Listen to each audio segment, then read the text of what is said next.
आज हमको पढ़ना है गोली पृष्ठ से अपवर्तन, जो हमारा 12वीं में है, अध्याय 2। इसमें हम जो टॉपिक पढ़ने वाले हैं वो है अवतल पृष्ठ से अपवर्तन।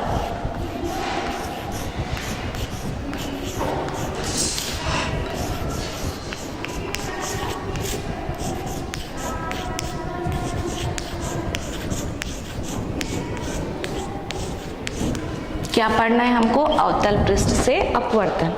इसको पढ़ने के पहले कुछ चीज़ें जो आप लोगों ने क्लास 10th में या 11th में पढ़ा है उसको बताना चाहूँगी, जिससे आपको इस टॉपिक को पढ़ने में आपको सहायता मिलेगी। ठीक है, तो हमको चूँकि पढ़ना है अवतल पृष्ठ से अपवर्तन, तो पहले ये समझ ले कि अपवर्तन होता क्या है।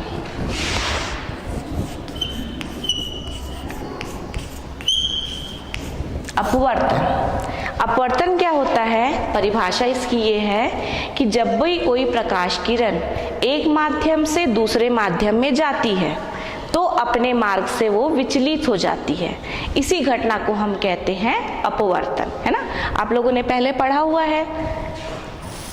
मान लीजिए ये एक पृष्ठ है, ठीक, इस तरफ है वायु और इस तरफ है आपका कांच। इसको हम बोलेंगे विरल माध्यम और इसको हम कहेंगे सघन माध्यम। अब माध्यम क्या है? माध्यम मतलब किसी भी चीजों को, जैसे ये पुस्तक यहाँ पर रखी है ना, इसको मेरे को उठा करके वहां रखना है, तो कौन रखेगा? मैंने उठा करके वहां रखा, तो ये किसके माध्यम से हुई? मेरे माध्यम से।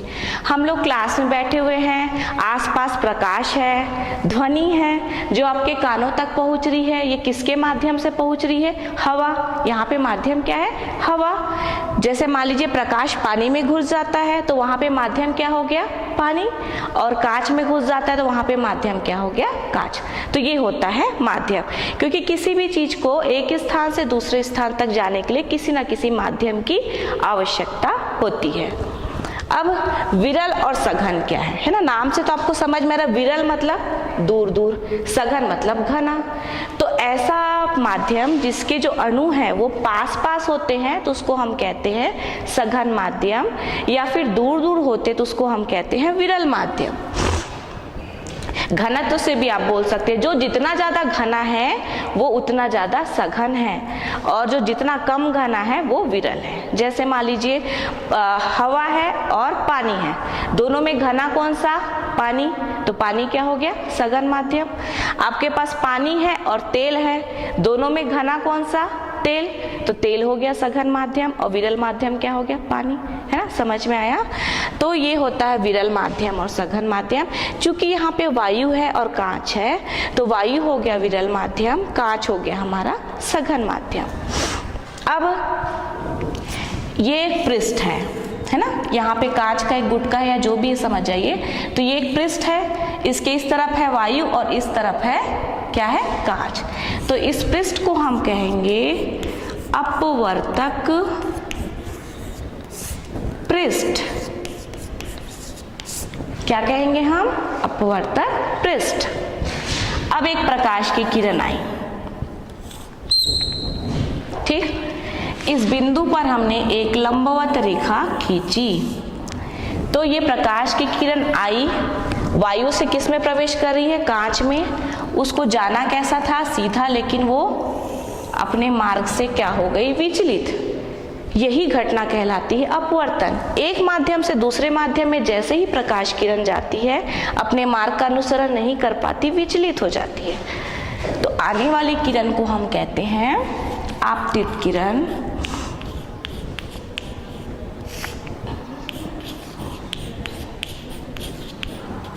और यहाँ पे हो क्या रहा है? इस घटना को क्या कह रहे हैं? अपवर्तन।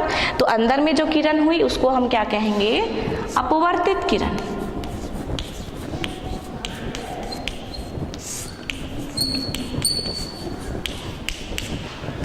ये बिंदु को कहेंगे हम आपतन बिंदु। क्या कहेंगे? आपतन बिंदु। और इसको हम कहेंगे अभिलंब।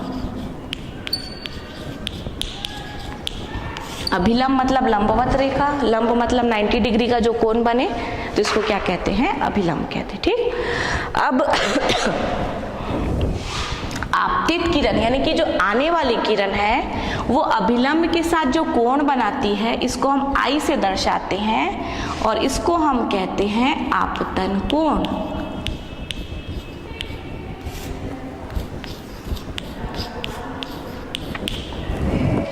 और जो जाने अपवर्तित किरण, ये जो अभिलंब के साथ जो कोण बनाती है, इसको हम कहते हैं अपवर्तन कोण।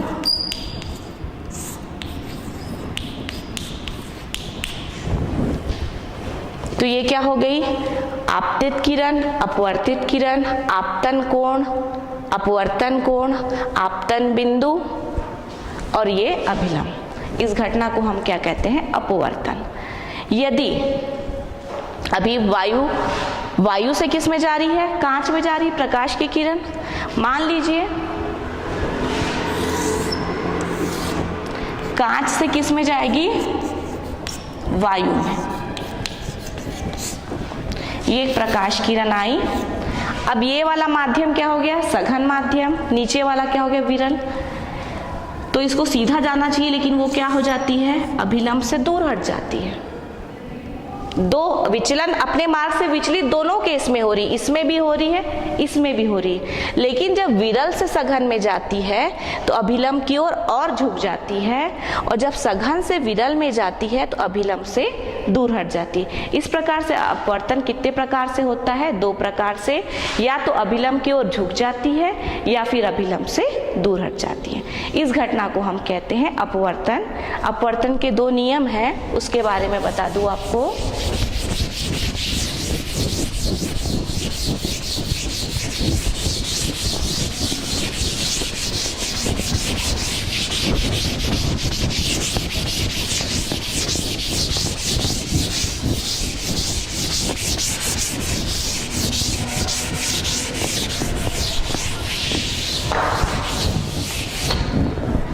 पहला नियम अपवर्तन का क्या होता है?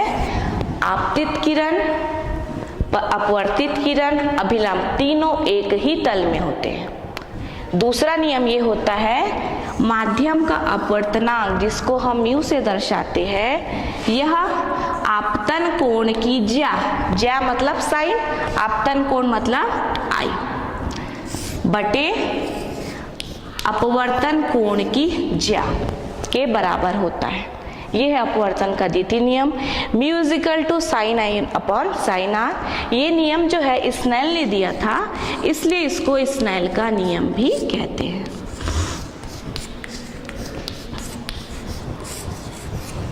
ये सब चीजें इसलिए बता रही हूं मैं क्योंकि जो हमको जो पढ़ना है उसमें इन सब चीजों का प्रयोग होगा, इसलिए आपको ये अच्छे से क्लियर हो जाए। ठीक है, क्या होता है? म्यू बराबर sine i upon sine r. तो ये हो गया अपवर्तन के नियम।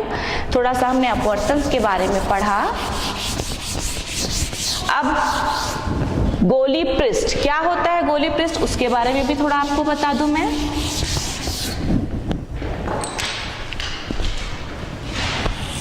मान लीजिए गोला है, इसको हमने 2 भागों में काट दिया। ठीक, 2 तरीके से पृष्ठ बने, एक तो ये, दूसरा ये। तो ये आपके कहलाते हैं गोलीय पृष्ठ। जो दबा हुआ है इसको हम कहते हैं अवतल पृष्ठ, और जो उभरा हुआ है इसको हम कहते हैं उत्तल पृष्ठ। दोनों, उभरा हुआ है तो उत्तल, दबा हुआ है तो अवतल। ठीक है, अब ये जो दोनों पृष्ठ है किसी गोले से बने हैं, ये गोला था, गोली है, तो गोले का एक केंद्र होता है, तो इस पृष्ठ का जो केंद्र होगा उसको हम कहते हैं वक्रता केंद्र, और प्रदर्शित हम करते हैं C से, वक्रता केंद्र। ये देखिए, इसका केंद्र इस तरह पाएगा, अवतल पृष्ठ का इस तरह पाया, इसका इस तरह पाएगा, तो ये क्या हो गया? इसका वक्रता केंद्र। क्या होता है वक्रता केंद्र? गोली पृष्ठ जिस गोले से बना है उसके केंद्र को हम कहते हैं वक्रता केंद्र। अब A से लेकर के B तक के इसकी इस पृष्ठ की लंबाई है, तो कुल लंबाई को, पृष्ठ के कुल लंबाई को हम कहते हैं द्वारक।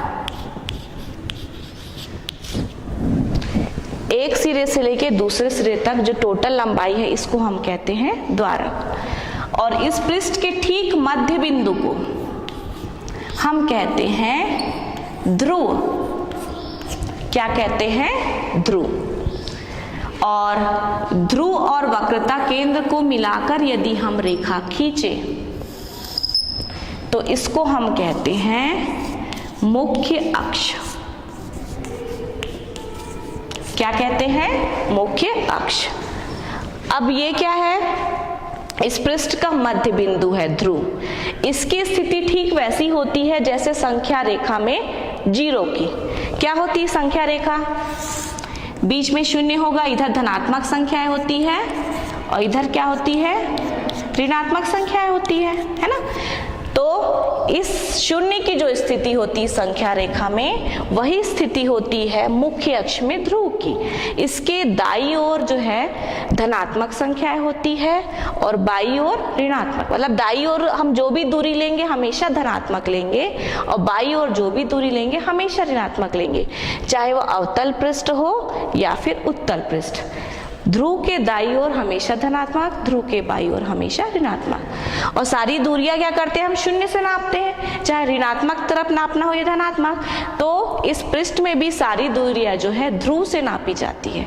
ध्रुव से, इधर भी नापना है तो ध्रुव से नापेंगे, इस साइड भी नापना है तो हम ध्रुव से नापेंगे।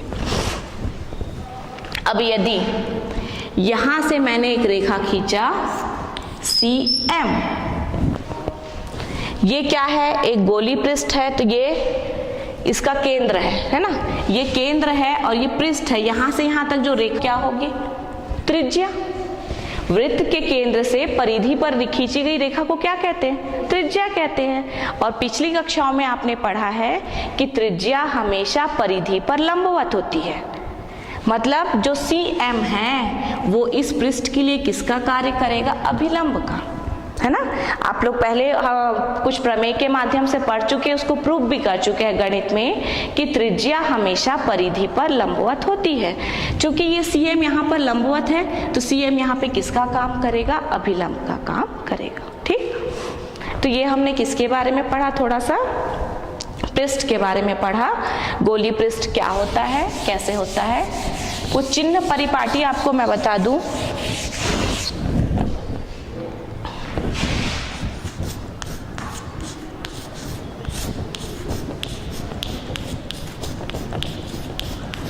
चिन्ह परिपाटी, इसमें जो चिन्हों का प्रयोग हम कैसे करेंगे? पहला नियम ये है कि किरण हमेशा बाएं से दाएं आपतित होगी। ऐसे बाएं से दाएं, इधर से ऐसा उल्टा हम किरण नहीं आपतित कर सकते, ये नियम है। हमेशा कैसी आपतित होगी? बाएं से दाएं। और दूसरा नियम ये कहता है कि आपतित किरण के दिशा में नापी गई दूरी हमेशा धनात्मक होगी, है ना। आप ये ध्रुव वाला चीज को ऐसे भी याद कर सकते हैं। आपतित किरण की दिशा मतलब बाएं से दाएं, इधर किसी दूरी को नापना है हमको तो वो कैसी होगी? हमेशा धनात्मक होगी। और आपतित किरण के विपरीत दिशा में यानी कि इस दिशा में नापी गई दूरी हमेशा कैसी होगी? ऋणात्मक होगी। ठीक है, ये वक्रता केंद्र से भी, इससे ध्रुव से भी याद रख सकते हैं या ये वाले चीज से भी याद रख सकते हैं कि दूरी, किस दूरी को हमको धनात्मक लेना है, किस दूरी को ऋणात्मक लेना है। तीसरी चीज, जैसे हर चीज का सिंबल है कि इसको इससे प्रदर्शित करते हैं, ठीक वैसे ही वस्तु की दूरी को हमेशा हम U से प्रदर्शित करेंगे। प्रतिबिंब की दूरी को हमेशा हम V से प्रदर्शित करते हैं। और चौथी चीज, वक्रता केंद्र से ध्रुव के बीच की दूरी ये केंद्र है, ये परिधि है, तो ये दूरी क्या हो गई, त्रिज्या हो गई। तो इसको हम कहते हैं वक्रता त्रिज्या, वक्रता त्रिज्या, और इसको हम प्रदर्शित करते हैं R से। और अगर कोई चित्र मुख्य अक्ष के ऊपर बन रहा है तो वो धनात्मक होगा, और मुख्य अक्ष के नीचे बन रहा है तो ऋणात्मक।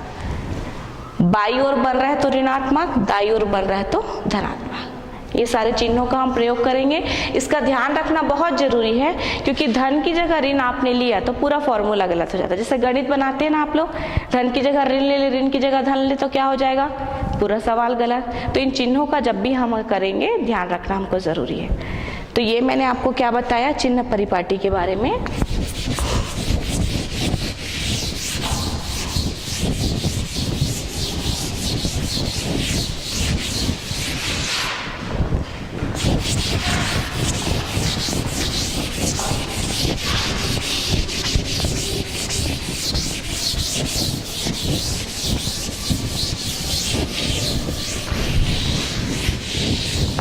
अब कुछ प्रमेय जिसका इसमें उपयोग होने वाला है, जो हम पढ़ने वाले हैं अवतल पृष्ठ से अपवर्तन में, उसके बारे में बता दूं मैं, ताकि आपको समझने में आसानी होगी।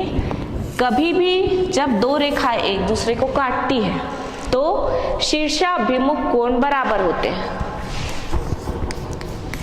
शीर्षाभिमुख कोण,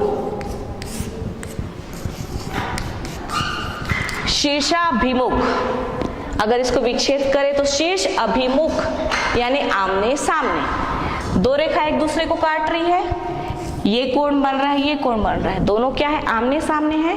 तो ये दोनों कोण हमेशा क्या होंगे, आपस में बराबर होंगे। ये आप लोगों ने पढ़ा है पहले भी। और यहाँ पर भी एक कोण बन रहा है, यहाँ पर भी, ये भी आमने सामने है, तो ये वाले कोण भी क्या होंगे, आपस में बराबर होंगे।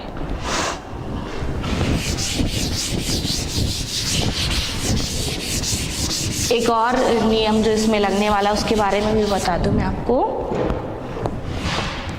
ये है हमारा त्रिभुज, है ना, आप इस आकृति से परिचित है। कितने शीर्ष होते हैं त्रिभुज के, 3। कोण भी कितने होते हैं, 3। और तीनों कोण चूंकि त्रिभुज के अंदर है तो इसको हम क्या कहेंगे, अंतःकोण। मान लीजिए त्रिभुज के किसी भी भुजा को हमने बढ़ाया, यहाँ पर भी एक कोण बन रहा है, लेकिन ये कोण कैसा है, त्रिभुज के बाहर है, तो यहाँ पे कोण 4 क्या कहलाएगा, बहिष्कोण। और आपने ये प्रमेय पढ़ा है कि किसी भी त्रिभुज का जो बहिष्कोण है वो दूर के अंतःकोणों के योग के बराबर होता है। बहिष्कोण यानी कि 4 का मान क्या होगा, सुदूर अंतःकोण।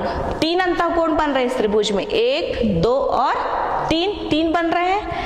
ये 2 कैसा है, पास में है, दूर में कौन सा है, 3 और 1। तो दूर के अंतःकोण कौन से हो गए, 1 और 3। तो इस बहिष्कोण का मान 3 और 1 के योग के बराबर होगा, यानी कि कोण 1 धन कोण 3। ठीक, तो ये भी क्लियर हो गया। अब ये सारी चीजें आपको क्लियर हो गई। अब हम अपने टॉपिक पे आएंगे, अवतल पृष्ठ से अपवर्तन।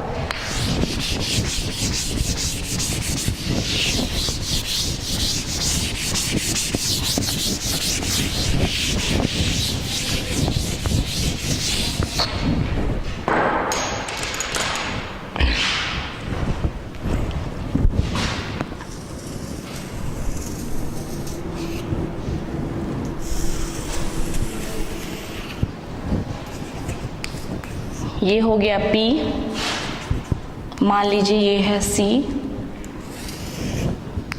M, A, B,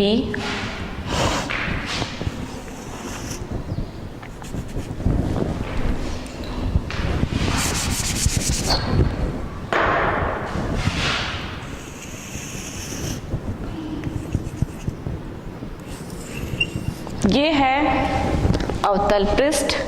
इसके बाईं ओर है वायु और इसके दाईं ओर है म्यू अपवर्तनांक का माध्यम।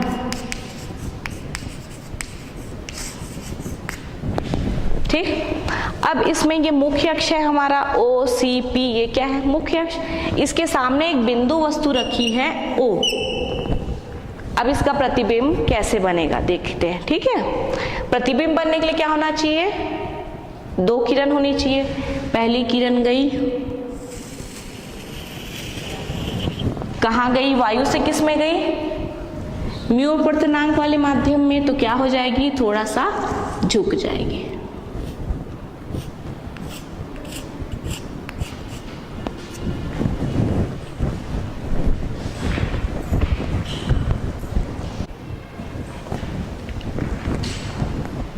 ये हमारा मुख्य अक्ष है। मुख्य अक्ष में एक वस्तु रखी हुई है बिंदु आकार की, तो उसका बनना है प्रतिबिंब। ऐसे तो प्रकाश किरण में असंख्य किरणें होती है, सारी किरणों को यहाँ पर दर्शा सकते हैं क्या, नहीं दर्शा सकते।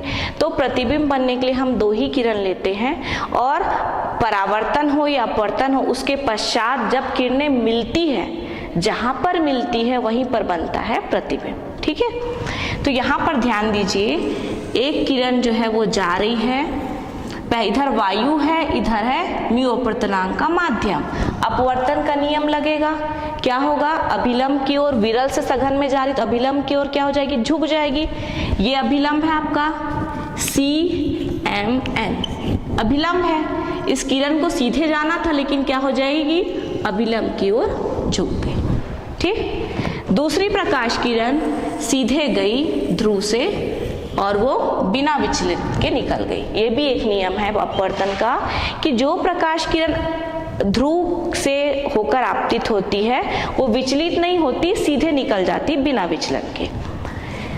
तो ये पहली किरण को यदि हम पीछे बढ़ाए, इसको अगर डॉट लाइन से हम पीछे बढ़ाए, और ये वाली दूसरी किरण, दोनों किरण कहाँ पे मिल रही है, यहाँ पे, तो प्रतिबिंब यहीं पर बनेगा। इसको समझना है आपको, जहां पर किरणें चाहे परावर्तन पड़े या अपवर्तन पड़े, मिलती जहां पर है या मिलती हुई प्रतीत होती है ना, हम इमेजिन करके भी चलते हैं, मिलती हुई प्रतीत होती है। अब ये किरण तो इधर चले गई है ना, तो इसको पीछे बढ़ाने पर वो यहाँ पर मिल रही है। यहाँ पे दूसरी पहली किरण ये वाली गई, तो ये पहली किरण हो गई, दूसरी यहाँ, दोनों यहाँ पर मिली, तो इसका प्रतिबिंब कहाँ पर बनेगा, आई। तो वस्तु हमारी O है, यानी कि ऑब्जेक्ट, प्रतिबिंब बन रहा है I। ठीक है, अब क्या होता है, आपतित किरण अभिलंब से जो कोण बनाती है उसको क्या कहते हैं, आपतन कोण।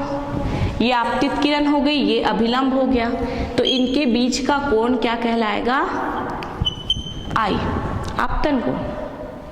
अपवर्तित किरण अभिलंब से जो कोण बनाती है उसको अपवर्तन कोण, अभी मैंने बताया।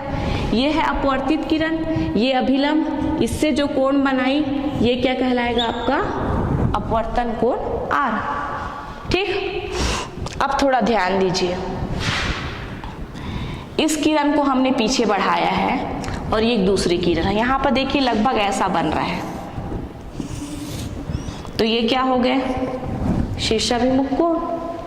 यहाँ पर देखिए, ध्यान दीजिए बेटा, ये है एक किरण, ये दूसरी किरण, तो कैसा बन रहा है यहाँ पे, शीर्षाभिमुख कोण। और शीर्षाभिमुख कोण क्या होते हैं, आपस में बराबर, मैंने अभी आपको बताया।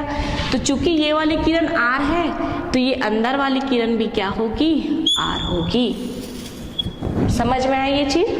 पहला तो ये किरण, ये अभिलंब, तो ये वाला कितना हो गया I, ये वाला R हो गया, और चूंकि ये दोनों शीर्षाभिमुख है, ये वाला R है, तो ये वाला भी क्या हो गया, R हो गया। ठीक है, अब हम मान लेते हैं ये वाला कोण हमारा है थीटा, इस कोण को हम मान लेते हैं अल्फा, और इस कोण को हम मान लेते हैं बीटा।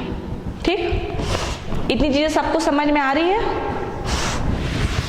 फिर से शॉर्ट में बता दूं, ये है हमारा अवतल पृष्ठ, जिसका ध्रुव P है, केंद्र है C, इसके सामने एक बिंदुकार की वस्तु रखी O, जो अपवर्तन के पश्चात उसका प्रतिबिंब बन रहा है I। ये हमारा आपतन कोण, ये हमारा अपवर्तन कोण, चूंकि शीर्षाभिमुख है इसलिए ये वाला भी हो गया R।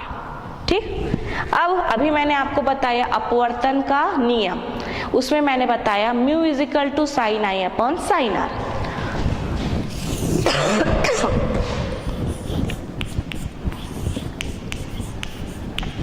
म्यू का मान होता है sine i upon sine r के बराबर। इस नियम को हम स्नेल का नियम भी कहते हैं। यदि थीटा का मान छोटा हो, कोण का मान क्या हो, बहुत कम,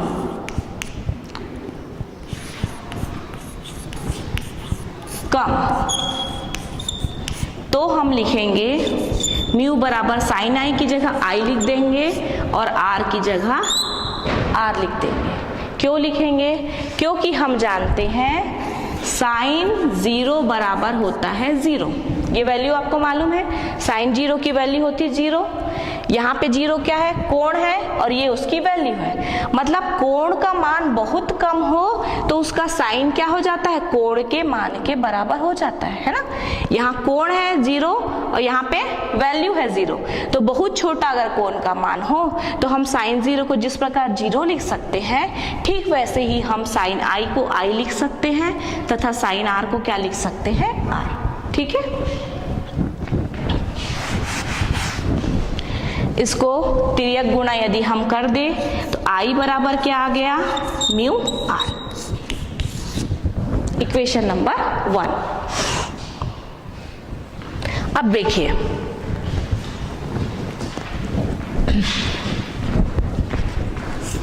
त्रिभुज ओ एम सी, ध्यान दीजिएगा थोड़ा सा। त्रिभुज ओ एम सी एक त्रिभुज बन रहा है। इस त्रिभुज में बहिष्कोण कितना है? थीटा, बाहर में बन रहा है, और इसके अंतःकोण दूर के कितने हैं? एक तो बीटा है, दूसरा क्या है? आई है। तो अभी अभी मैंने जो आपको प्रमेय बताया कि बहिष्कोण का मान सुदूर अंतःकोणों के योग के बराबर होता है, तो थीटा के लिए सुदूर अंतःकोण कौन कौन से हो गए? बीटा और आई। तो थीटा बराबर क्या हो जाएगा?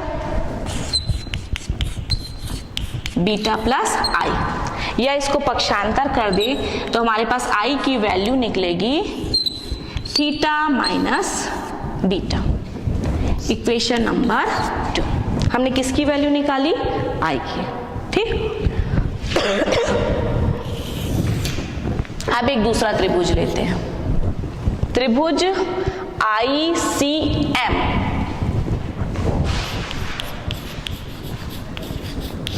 ध्यान दीजिएगा, आई एम सी एक त्रिभुज बन रहा है। इसमें बहिष्कोण क्या है? थीटा, और इसके सुदूर अंतःकोण क्या है? अल्फा और आर। तो थीटा बराबर क्या हो जाएगा? Alpha plus are.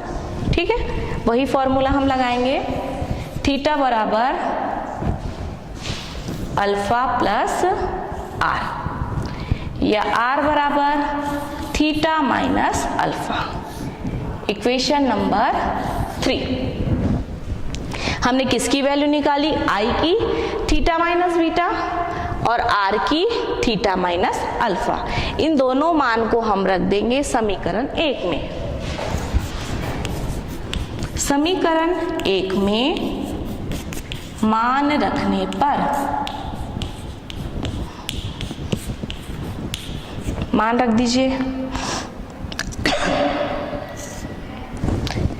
आई बराबर क्या है हमारा? Mu R. आई का मान कितना निकला हमारा? Theta minus beta is equal to mu. R की वैल्यू कितनी निकली? Theta minus alpha. Equation number 4।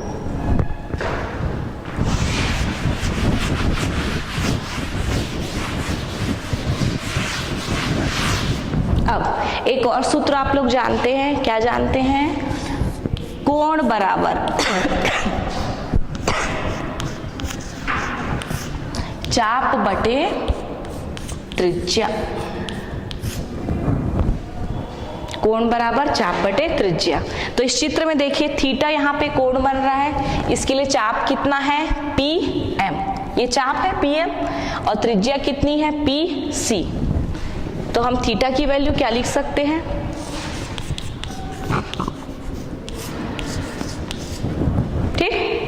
दूसरा कोण हमको क्या निकालना है, बीटा। बीटा के लिए देखिए बीटा कहाँ पे बन रहा है, यहाँ पर। इसके लिए चाप कितना है, PM, और त्रिज्या कितनी है, PO।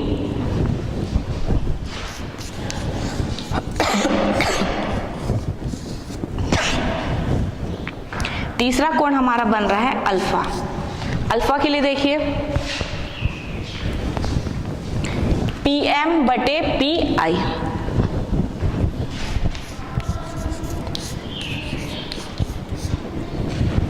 ये सारी वैल्यूज को इसमें हम रख देते हैं। थीटा की वैल्यू क्या आई हमारी, PM/PC माइनस बीटा की वैल्यू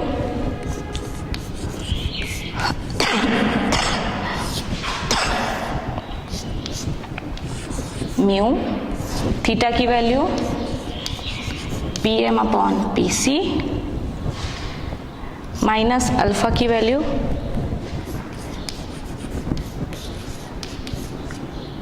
PI। ठीक है,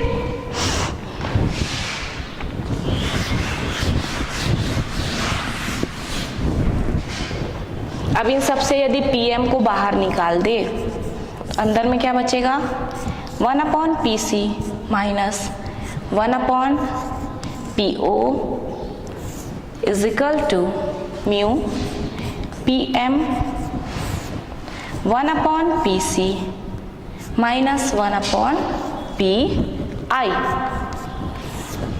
PM कैंसिल। अब हमको सबकी वैल्यू रखनी है, PC की, PO की और PI की। PC क्या है देखिए, ध्रुव से केंद्र की दूरी, क्या कहते हैं इसको, वक्रता त्रिज्या। और किस ओर है, बाईं ओर, तो कैसी होगी, ऋणात्मक। तो PC बराबर क्या लिखेंगे हम, -R। और क्या रखना है हमको, PO, ध्रुव से वस्तु की दूरी, किससे प्रदर्शित करते हैं, मैं बता चुकी हूं, U से, और अपोजिट साइड में है तो क्या लिखेंगे, -U। तीसरी PI, ध्रुव से प्रतिबिंब की दूरी, अपोजिट साइड में है तो क्या लेंगे, माइनस, और किससे प्रदर्शित करते हैं, V से, तो ये कितना हो जाएगा, -V।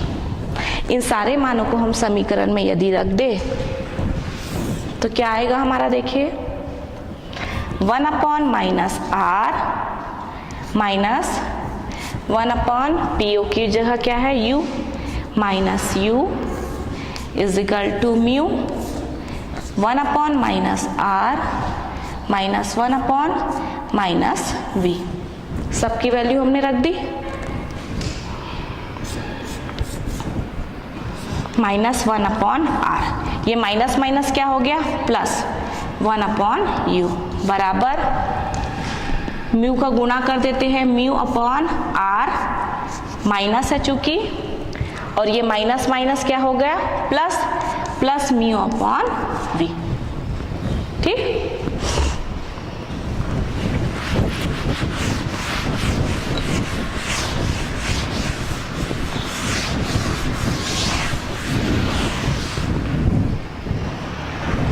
अब म्यू वालों को एक साइड ले आते हैं और बिना म्यू वालों को दूसरे साइड, यानी कि क्या करेंगे हम, पक्षांतर।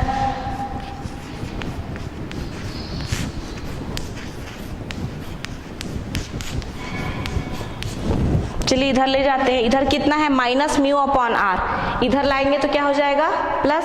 जानते हैं पक्षांतर का नियम आप, जब भी एक पक्ष से दूसरे पक्ष में जाती है राशि, धन का ऋण हो जाता है, ऋण का धन, गुणा का भाग और भाग का गुणा। तो माइनस इधर आके क्या हो गया, μ/R प्लस हो गया, पहले से ही इसमें क्या है, -1/R, और यहाँ पे क्या है, μ/V पहले से है, यदि इसको हम उधर ले जाएंगे 1/U को तो क्या हो जाएगा, माइनस हो जाएगा, -1/U। म्यू -1 दोनों का हर R है तो एक साथ लिख दिया हमने, बराबर μ/V -1/U।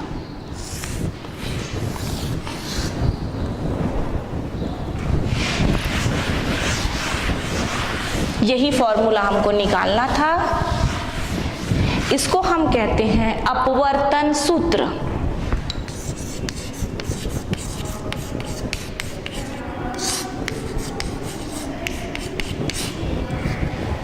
जहां क्या निकला हमारा म्यू माइनस 1 बटे आर बराबर mu upon v minus 1 upon u. जहां क्या क्या है, जब भी आप सूत्र निकाले लास्ट में सारी राशियों को डिटेल कर दीजिए कि क्या क्या है। म्यू क्या है वहां पे, अपवर्तनांक है। आर क्या है, वक्रता त्रिज्या है।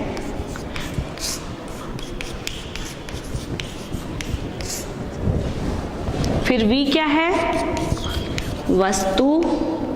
प्रतिबिंब।